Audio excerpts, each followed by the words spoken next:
Скажіть, будь ласка, ну то був 83-й рік, і, напевно, історії про EMDR, емоційно фокусовану терапію, вони ще були не настільки відомі. Чи не здається вам, що за допомогою EMDR тут можна було б направду працювати швидше, що EMDR дає можливість опрацьовувати травматичний досвід трохи в пришвидшеному режимі. То направду запитання, тому що я сама в такому роздарі щодо цього. Okay, this was 1988, and EMDR and EFT were not as present as now back then. Would you think that you could have worked much faster using EMDR with this patient? Because I'm sort of having... No. Yeah. And I will show you one more little clip of another patient, what happens if you would have done that very fast. Ні, і я вам покажу кліп ще іншої пацієнтки для того, щоб показати, що б сталося, якби це робилося занадто швидко.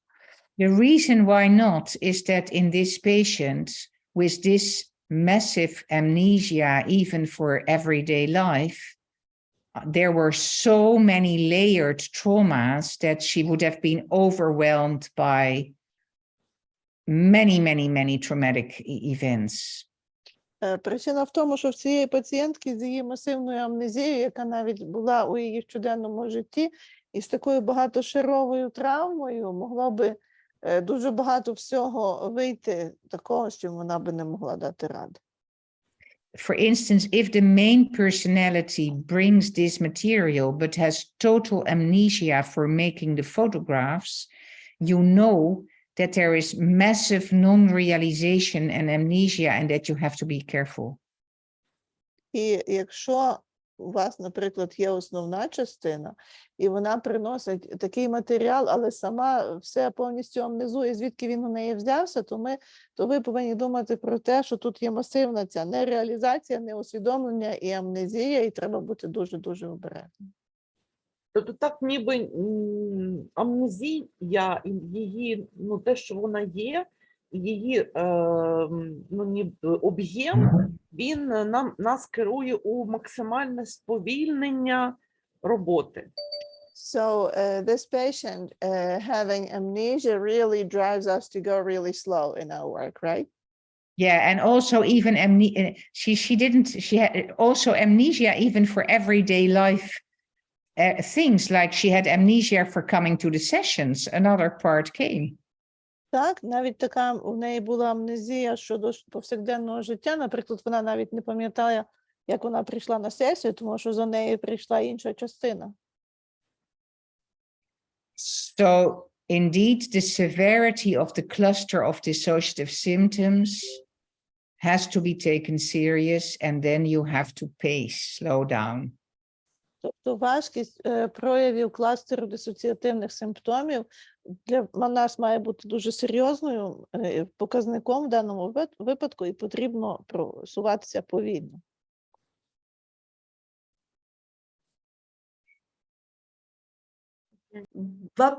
Питання від Ксенії. В EMDR-терапії є протоколи швидкої стабілізації. Чи могли б ви дати рекомендації щодо використання їх з пацієнтами, які мають дисоціативні розлади?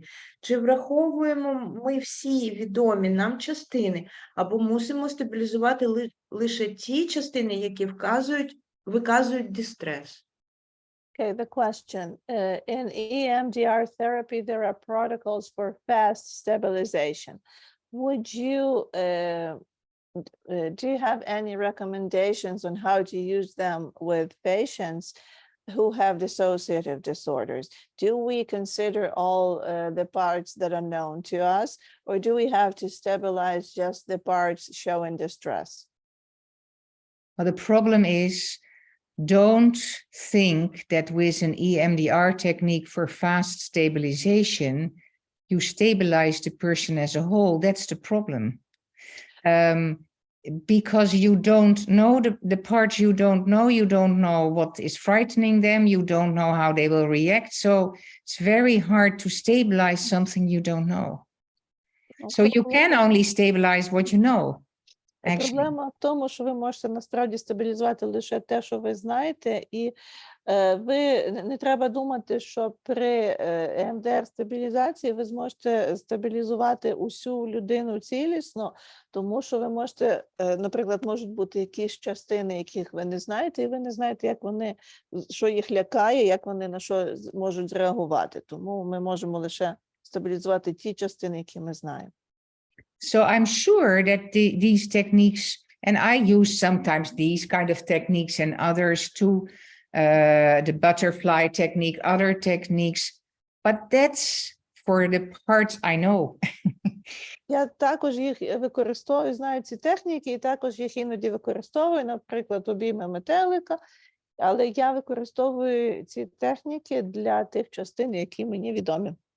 And I'm sure that's helpful, because you would say the more of the brain that gets stabilized, the better. І But я there is впевнена- usually a part of the brain that's not yet stabilized, and it's Yeah. behind these barriers of Mhm. dissociation.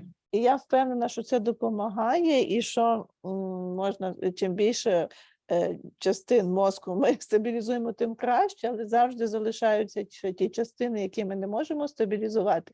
І це пов'язано з тими бар'єрами, які існують між дисоціативними частинами. Okay.